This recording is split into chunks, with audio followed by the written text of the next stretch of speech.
On est parti, c'est la première vidéo que je fais sur ce thème-là sur ma chaîne. Ça fait trop plaisir. Je suis vraiment trop content de faire cette vidéo. J'espère que vous allez apprécier ce format. On est parti, on va pas perdre de temps. En gros, il y a un musée à Loris, un musée sur la Résistance.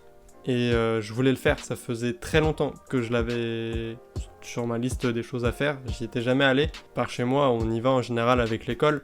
Là, j'ai pas eu l'occasion d'y aller avec l'école, donc j'ai rattrapé le temps perdu et j'y suis allé. Et pour le coup, je savais pas que Loris c'était une belle ville comme ça. Donc j'avais quand même prévu mon matos photo sur moi pour pouvoir tourner une vidéo, mais je compte aller autre part, essayer de trouver un autre coin. Et au final, le village de Loris, la ville de Loris, était appropriée, je pense, pour faire des photos. Donc on est sur une bonne grosse vingtaine de photos qui ont été prises ce jour-là. Il n'y a pas que des photos incroyables, évidemment. J'ai mes préférés et je pense que vous aurez vos préférés. De toute façon, juste après ce petit blabla, vous allez voir ma balade, etc. avec toutes les photos que j'ai prises. Et ensuite, à la fin, on fera un tout petit débrief sur tout ça. Voilà. Mais là, on va parler photo, déjà. Cette balade, je l'ai fait accompagné de mon Canon AE1. Donc c'est le AE1 normal, il n'y a pas le mode programme dessus. Celui-là, il a une cellule un peu défaillante, elle sous-expose à peu près toutes les photos. Du coup, j'ai utilisé ce genre d'appareil, c'est un Flashmate, c'est le Sekonic Flashmate L308X, c'est un classique. Voilà, il coûte un peu cher, mais il fait le taf, il est cool, et je l'utilise aussi pour exposer cette vidéo. Voilà. Donc Canon AE1, Portra 400, Kodak Portra 400 pour ces photos-là. La Portra 400, je l'utilise énormément parce qu'elle a un bon dynamisme, on va dire. C'est le dynamic range qu'on appelle en anglais sur ces teintes de couleurs. Et ça, c'est plutôt cool. Après, j'étais pas dans un endroit ultra coloré. Le soleil était à son zénith. Il y avait un petit peu de nuages également par moment. Il y a eu un petit peu de pluie aussi. Donc, voilà, c'était un peu une météo compliquée. Fallait tout le temps changer l'ouverture focale. Mais sinon, c'était cool. Là, je dois vous parler un petit peu chinois pour la plupart d'entre vous, mais on fera des vidéos dédiées, vous inquiétez pas. Donc, avec mon Canon AE1, j'avais un 50 mm et un 135 mm. Même si vous en avez pas besoin, changez d'objectif. Là, j'ai commencé, j'étais au 50 mm. À un moment donné, j'ai voulu changer au 135 mm. Et en fait, ça m'a ouvert grave d'autres perspectives sur Loris, enfin sur la ville où je suis. Et ça offre une perspective différente. Et si vous êtes habitué à prendre des photos, votre œil il va s'habituer à tous ces objectifs différents. Et ça vous permettra de créer davantage autour de vous. Et donc c'est cool, pensez à changer d'objectif. Voilà. Il y a eu cette scène de l'arrosoir. L'arrosoir, je l'ai trouvé trop cool. Et je savais pas trop comment le prendre. Du coup, j'ai fait les deux. J'y suis allé au 50 mm, puis au 135 mm. Perso, du coup, je préfère la 135. Ça donne beaucoup plus d'importance à l'arrosoir. Mais les couleurs au niveau du 50 mm étaient plus intéressantes. Il y avait plus d'éléments et c'était plutôt intéressant.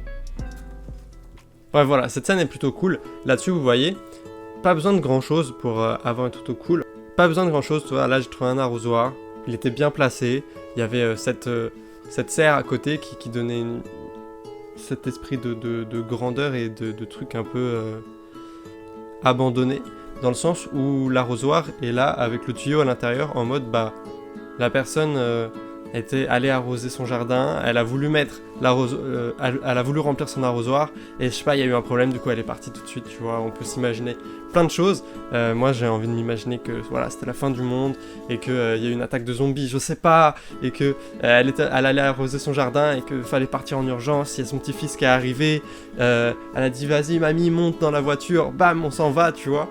Et ça j'ai trouvé ça cool, tu vois. Et il y avait vraiment une ambiance un peu comme ça dans le village, notamment quand j'ai trouvé cette voiture.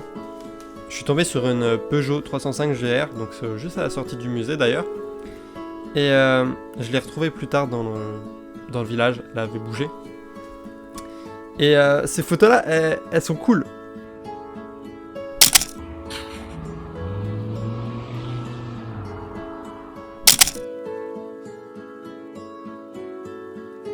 En fait, ce qui a été troublant de tomber sur cette voiture, c'est que elle était dans un état immaculé. C'était comme, enfin, elle était comme neuve, et pourtant elle n'est pas d'aujourd'hui, tu vois. Elle était tellement bien entretenue qu'on dirait qu'elle sortait d'usine, tu vois. Et du coup, ça m'a mis dans la tête, ça m'a mis cette vision de aller chercher cette optique un peu vintage. Là, pour le coup, sur cette balade, on était sur un vieux village avec sa boucherie, ses 3 boucheries incroyables. Vraiment, tout le monde vivait... en fait, c'est un village qui peut vivre de lui-même, en fait.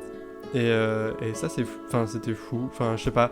J'ai un peu du mal à expliquer l'ambiance, mais c'était intéressant. Je me suis fait pas mal de films et c'était cool.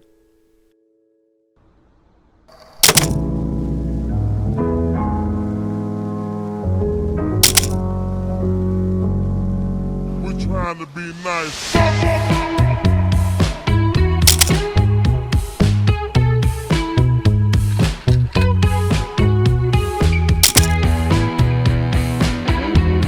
Franchement, en fait, la ville, elle est figée dans le temps. Et pour le coup, enfin, après, c'est peut-être parce que j'ai fait le musée de la Résistance juste avant. Mais pour le coup, ça fait vraiment comme dans les films de guerre que si vous avez déjà vu et tout, genre ça fait une vieille grande ville de campagne, tu vois. Et autour, il n'y a rien. Et il y a juste cette grande ville qui est ouf, tu vois. Enfin, bref, voilà. Bon, vous allez me prendre pour un fou, mais en gros, là, il y a la pluie qui arrive. Et c'est ce que je veux. Du coup, je vais essayer de faire des photos sous la pluie. Ouais, l'argentique sous la pluie. Voilà, voilà. J'espère que le micro de cette petite Osmo Action est cool. Normalement, oui. Je l'ai testé à Paris quand je suis allé avec Birus et Flub. On est allé chez Camino, c'était grave cool. Ça a grave donné de la motivation. Franchement, je sais pas s'il y a quelqu'un de Camino qui passe ici voir ce que je fais. Merci encore. Merci. Vraiment, merci de ouf.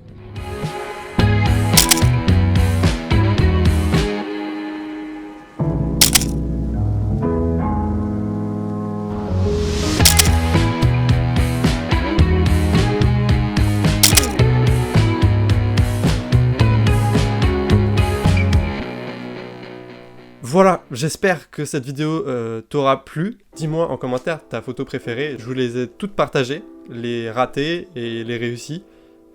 Voilà, je pense que c'est intéressant que vous puissiez voir que sur une pellicule de 36 poses, bah même quelqu'un qui fait de la photo quasi tous les jours, enfin ouais je fais de la photo tous les jours, bah on se rate des fois, hein, évidemment, il y a des ratés, mais bon, c'est le jeu. Et c'est comme ça. Bref, voilà, j'espère que ce format de vidéo vous plaît. J'essaye de vous raconter des histoires très rapides, très brèves. Peut-être que des fois j'irai plus loin sur certaines photos pour vous raconter des histoires un peu plus profondes, ou je sais pas, en fonction de ce que mes photos vont m'inspirer moi-même, en fonction des scènes, etc. que j'aurais trouvées. Si t'es novice en photo argentique, ou en photo normale même, hein, ça fonctionne pareil presque, bienvenue sur cette chaîne. Ne t'inquiète pas, il y a peut-être plein de choses que tu n'as pas comprises dans cette vidéo. On en parlera sur cette chaîne. La semaine prochaine, on parle d'un petit truc cool que j'ai fait cet été. Et après, il y aura probablement un tuto photo. Donc t'inquiète, je vais vous apprendre à bien exposer vos photos, et etc. etc. Il y a plein de règles à connaître et on n'est pas obligé d'avoir des appareils comme celui-ci en fonction de l'appareil que tu as. Voilà.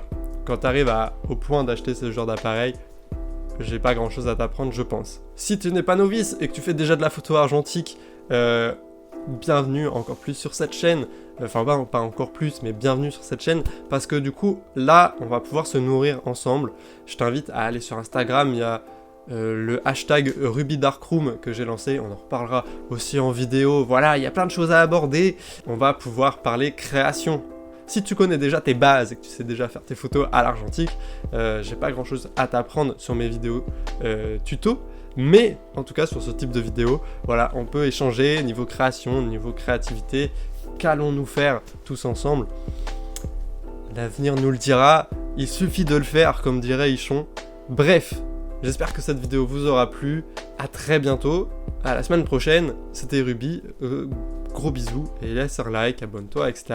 et partage cette vidéo, ça fait plaisir. Salut!